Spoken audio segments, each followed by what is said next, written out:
Sekarang Purbaya perintahkan investigasi besar-besaran. Siapa yang naruh uang itu? Siapa yang menikmati bunganya? Dan kenapa semua bisa berjalan mulus tanpa satu pun yang sadar? Bayangkan uang negara disembunyikan di bank. Bunganya mungkin miliaran tiap bulan. Tapi nggak ada laporan, nggak ada transparansi kayak rekening rahasia keluarga Sultan. Cuman bedanya ini uang rakyat. Dan kalau nanti terbukti ada pihak yang sengaja menyimpan dana, itu demi kepentingan pribadi, itu artinya bukan sekedar maladministrasi, tapi kejahatan ekonomi negara. Skandal besar kejahatan keuangan negara loh guys. Berkat Purbaya sekarang kita tahu, dana pemerintah itu diam di 3 pos besar. Giro ada 357,4 triliun, tabungan ada 10,4 triliun, simpanan berjangka ada 285,6 triliun, totalnya ada 653,4 triliun. Uang rakyat yang tidur nyenyak sambil ngumpulin bunga dan masuk rekening orang yang mau jadi sultan. Dan yang bikin miris lagi, simpanan Pemda di bank aja mencapai 254,3 triliun. Padahal di banyak daerah rumah sakit kekurangan alat, guru honorer nunggak gaji, jalan rusak dibiarkan, tapi duitnya malah parkir di bank ironinya. Pemerintah pusat dulu malah bangga bilang, kita efisien, kita hemat. Hemat apanya kalau uang rakyat nggak dipakai buat rakyat? Katanya gas negara menipis, uang habis, defisit di mana-mana, negara butuh utang baru. Tapi tiba-tiba dor. 2 bulan kemudian setelah Menteri Keuangan baru dilantik, muncullah harta karun 285,6 triliun nongkrong manis di deposito bank.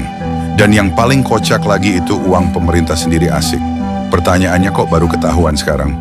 20 tahun Sri Mulyani menjabat, uang itu ngumpet di bank kayak mantan yang masih nyimpan foto kenangan diam-diam di galeri HP. Menteri Keuangan Purbaya Yudi Sadewa baru 2 bulan duduk di kursi panas Kementerian Keuangan.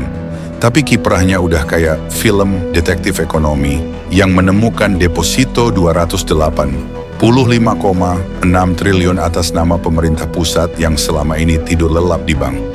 Yang lebih lucu lagi, uang itu bukan uang siluman, bukan hasil korupsi, bukan dana asing.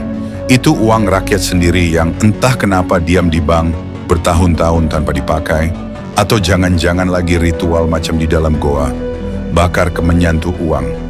Gokilnya lagi ketika ditanya dari mana asalnya, para pejabat bawahannya menjawab dengan suara serempak.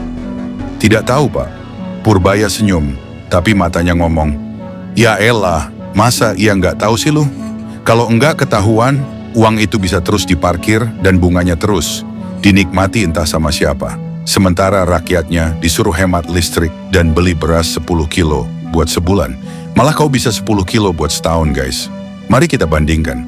Sri Mulyani, nama besar ikon reformasi keuangan. 2 dekade pegang bendahara negara. Selama itu kita sering dengar kalimat ini. Kas negara menipis, anggaran defisit, kita perlu pinjaman luar negeri. Padahal ternyata uang rakyat lagi rebahan nyender santai di bank. Jadi ini pertanyaannya, apakah Sri Mulyani tidak tahu atau pura-pura tidak tahu? Itu adalah lagu lama kaset kusut. Jawaban dari para pejabat yang sudah mentok kalau ditanya wartawan guys.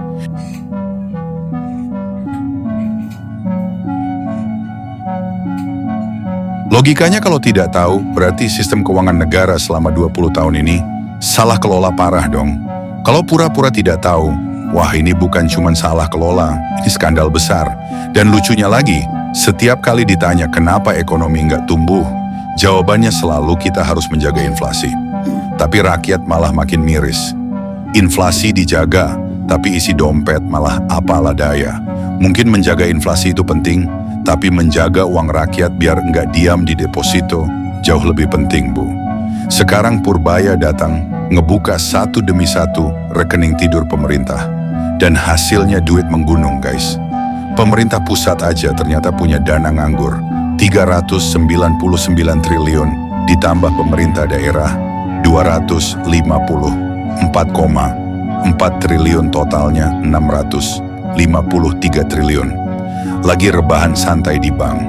Kebayang enggak kalau dana segede itu dipakai buat infrastruktur, UMKM, pendidikan, dan riset pertumbuhan ekonomi. 8% bukan mimpi, tapi realita dan pasti coy. Jadi ketika Purbaya bilang khas negara tipis itu bullshit, kita semua akhirnya sadar selama ini kita cuman disuguhi drama ekonomi yang skenarionya emang udah disiapin biar rakyat tetap takut dan IMF tetap dibutuhkan. Jadi pejabatnya bisa dapat komisi kalau negara minjam uang macam mirip calo atau tuan tanah gitu. Dan kalau diingat-ingat lagi omongan orang tua kita dulu itu emang benar, Indonesia itu kaya raya. Hanya saja pejabatnya yang duduk di pemerintahan terdahulu itu bobrok semua.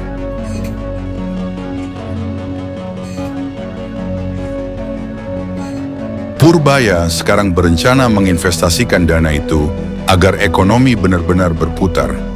Nggak cuma angka di Excel, tapi nyata di lapangan. Kalau strategi ini berhasil, pertumbuhan ekonomi 8% bukan lagi janji kampanye Prabowo, tapi jadi bukti bahwa transparansi di pemerintahan Presiden Prabowo dan keberanian bisa mengalahkan narasi defisit palsu pada rezim yang lalu, guys. Oleh karena itu, kita harus jujur. Kalau itu bisa tercapai, memang patut diacungin jempol deh pemerintahan Prabowo dengan para pembantu-pembantunya yang baru. Tapi pastinya beberapa dari pembantunya yang lama ada yang ketar-ketir tuh. Guys, panik enggak? Panik enggak? Paniklah. Masa enggak? 2 bulan menjabat, Purbaya udah bikin resah banyak pihak. Bukan karena wacana, tapi karena tindakan. Sementara 2 dekade sebelumnya kita disuguhi dengan cerita defisit pinjaman dan kas negara yang menipis. Ternyata bukan kasnya yang menipis, tapi iman pejabatnya yang tipis. Dan akhirnya rakyat cuma bisa bilang, ternyata uang kita enggak hilang, cuman disembunyikan. Jadi kalau ada pejabat yang masih bilang kas negara menipis, ingat kata Purbaya, itu buset coy. Baiklah, tetap tenang, berikan ruang untuk pemerintah bekerja, tetap monitor dan jangan mudah terprovokasi. Jaga bangsa ini untuk tetap aman dari orang-orang jahat di luar sana. Jadikan video ini sebagai pelajaran yang bisa menstimulus nalar kita untuk tetap sehat dalam berpikir walaupun topik ini serius. Jangan lupa juga like video ini, komen kalau mau, share, dan juga subscribe. Nyalakan notifikasi kalian, klik tombol lonceng, biar nggak ketinggalan info-info terbaru dari kami. Sampai jumpa di video berikutnya. Wassalam.